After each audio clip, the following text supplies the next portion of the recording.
thank you, Mr. Ranking Member, our future Mr. Chairman. I am Lloyd Doggett from Austin, Texas.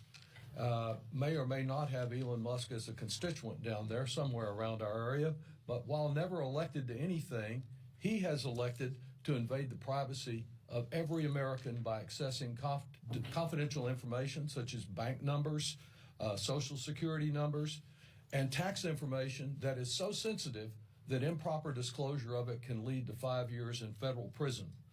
This information has never before been shared with outsiders. Safeguards on its abusive use by Musk and his merry band of minions has not been there because President Trump first authorized him to basically do whatever he wanted to, and second, he removed the Inspector General at the Treasury Department, as he did at about 16 or 17 other agencies that provided a watchdog to ensure that their proper procedures were followed. The former top career official at the Treasury Department, someone who had been the guardian of the safety of the American people for 35 years, said no when Mr. Musk came, and he was pushed aside and access was given to these records over his objection. Now, arithmetic is the big factor here in this Congress because there are more Republicans than there are Democrats, although only by one, perhaps, during much of the period in question. We're here to declare that while we recognize those limitations, we will use every tool we can find, every tool available to protect the privacy of the American people and to ensure that Elon Musk and Donald Trump don't disrupt payments on which individuals and American businesses are depending. With that in mind, one of the rarely used tools in this Congress is to file a formal resolution of inquiry. In addition to the requests that have been described that we've already sent as members of the Ways and Means Committee to the Treasury Secretary, the Internal Revenue Service, we will be filing a resolution of inquiry to demand that the administration answer key questions regarding the safety of Americans' private data.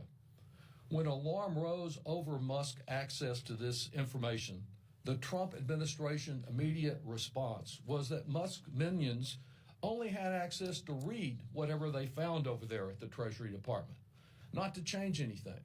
But subsequent developments raised great questions about that. Musk himself has boasted that he has blocked payments to Lutheran Social Services, and as my colleague mentioned, that he was using this information to cut off payments to the Agency for International Development, a very vital part of our national security that is under assault by the Trump administration. We don't know when and on whom the Musk-Trump axe will next fall, but we are trying to do something about it. Now, one of my constituents in Austin has already experienced a problem with this payment system under the Trump administration. When she attempted to submit a request for payment on a federal grant, she only received the message, quote, error unrecognizable. And she verified that the same thing had happened to another Texan in a nearby city. You know, I think error unrecognizable is an apt description for the unprecedented assault on the private data of American citizens and a tool for disbursing federal dollars.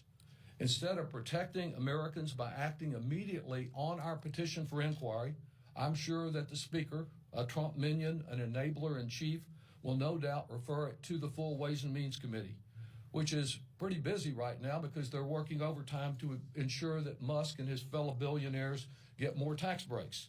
But if we do not get prompt action in the Ways and Means Committee, we're authorized under the rules of the House to bring this directly to the full House.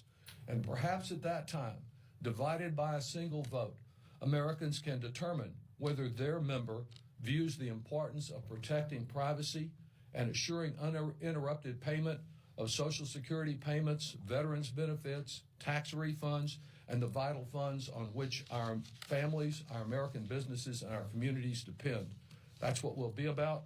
And to add to it, I call on my colleague, the ranking member on the Trade Subcommittee, Linda Sanchez of California.